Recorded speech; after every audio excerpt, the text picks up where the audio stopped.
তো গাইস, সবার আগে ভিডিওটা দেখুন, পরে ভিডিওর ফানি কমেন্ট পড়বো। Let's go. A few moments later.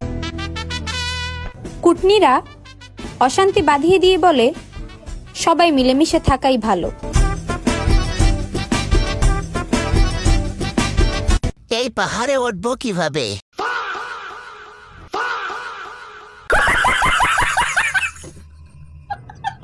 কৃষক হয়তো অনেক পরিশ্রমিক, ভালো ফসল হয়েছে, গাছ হিসাবে ফল বড়, ডাবের সাইজ কিন্তু সেরকম।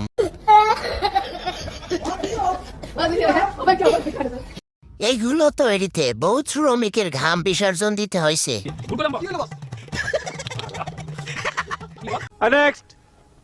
আপনারা যারা বাজে কমেন্ট গুলা করেন যে আপনারা তো এইভাবে কাজ করেন, নামাজ কি পড়েন কিনা দেখেন, আমরা 5 ওয়াক্ত নামাজ পড়ি আর আমাদের কাজা নামাজটা আমরা বাসায় যে সেরে নিই, ঠিক আছে? জান্নাত থেকে হুর চলে আইছে পৃথিবীতে। দৌল নদীর হাজি বের হয়েছে।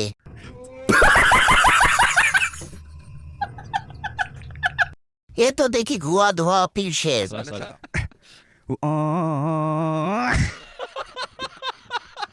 তাহাজ্জুদ তো পরে মনে হয়। 5 ওয়াক্ত নামাজ আদায় করে কেউ এমন পোশাক পরতে পারে? মাশাআল্লাহ, জান্নাতের হুর বলে কথা।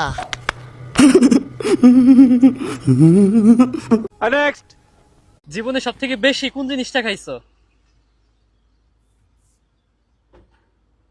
সবাই খায় জীবনে বাস আর আমি গেছি খাম্বা।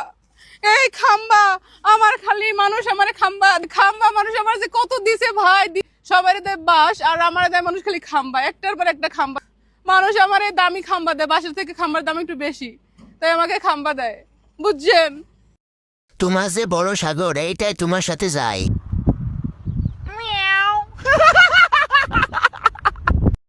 আপনার যে অবস্থা খাম্বাই লাগে।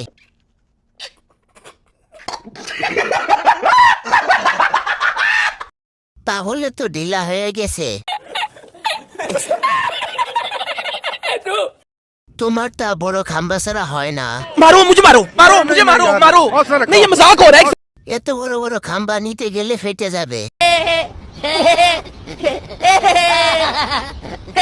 তোমারটা বড় যে, এই জন্য খাম্বা ছাড়া হয় না।